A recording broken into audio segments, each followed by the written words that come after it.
जो कुछ नहीं करते वो कमाल करते हैं। कमाल कैसे किया जाए, यानी फारिग कैसे रहा जाए। दुनिया में सबसे मुश्किल काम फारिग रहना ही तो है, लेकिन इस फारिग काम से हमारे बड़ों को इतनी सख्त नफरत थी। वैसे तो वो हमें सारी मुश्किलात के बारे में बताते रहते थे कि मेरी ज़िंदगी में ये हुआ, मेरी ज़िंदगी में ये हुआ, लेकिन जैसे ही फारिग रहने जैसे मुश्किल काम की बात आती तो हमारी तरफ ऐसी नज़रों से देखा जाता था जैसे हमने एटम बम बनाने का फॉर्मूला लीक कर दिया। खैर, मैं अपने बड़ों को तो इस बारे में नहीं बता सका, लेकिन मैं आप दोस्तों को तो बता सकता हूँ कि फारिग कैसे रहते। तो फारिग रहने के लिए सबसे पहले आपका काम ये है कि आपने लेट उठना।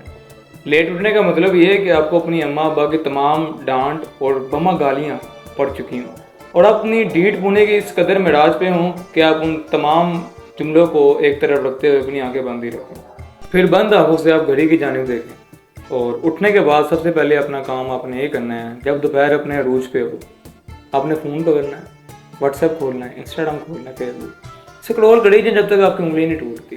ठीक है, अपना मूड फ्रेश करें, मीम्स वगैरह देखें। तकरीबन 2 से 3 घंटे मोबाइल चलाने के बाद जब आप थक चुके हों तो आपने और कुछ नहीं करना, आपने पंखे के ऊपर घूमते हुए देखने लग जाना। आपका ज़मीर आपको इस बात की मलामत ज़रूर करेगा कि आप इतना अजीम काम कर रहे हैं, लेकिन प्यार से अपने ज़मीर को सुला लें।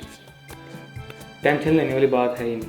अपने ज़मीर को सुलाने के बाद आप दोबारा से अपनी जो तवज्जो है उसे मरकूज कर दें पंखे पे और उसे दोबारा घूमते हुए देखते रहें। मेरे दोस्तों, लेकिन आपने इस तमाम वाक़े में सुस्ती का दामन नहीं छोड़ना। याद रहे कि सुस्ती को हमारे लिए तख्लीक किया गया है। इसके बाद ये करें कि आप वॉशरूम में जाएं नहाने के लिए, और सबसे पहले आपने शीशे की तरफ देखना है और आपने देखना है कि आप किस कदर हसीन हैं।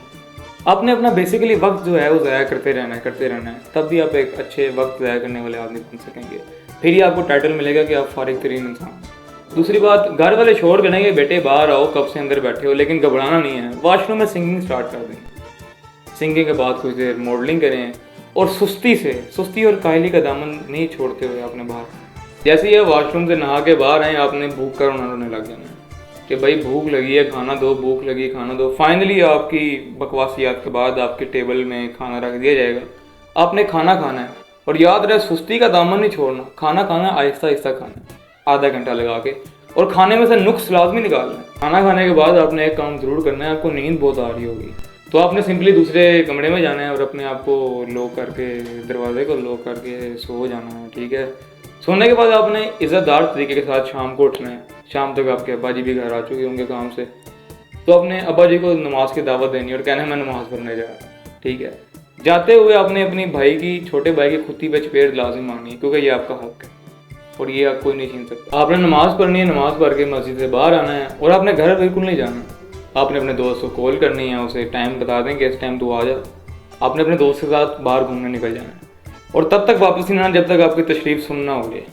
फाइनली आपने तमाम काम करने के बाद घर वापस आना है और घर वापस आने के बाद आपने फिल्म देखनी। ठीक है, मूवी देखें, चिल माने, लाइफ को एंजॉय करें और फाइनली आप ये तमाम काम करके बहुत ज़्यादा थक चुके होंगे क्योंकि आपने दिन भर बहुत काम किया है। आपको नींद आएगी और आपने मोबाइल साइड पे रखना है और सो जाना। दोस्तों, यकीन करें अगर आपकी यही रूटीन रही तो मैं आपको दावे से कहता हूँ कि आपकी ज़िंदगी बाहर की तरह हसीन रहेगी। शुक्रिया।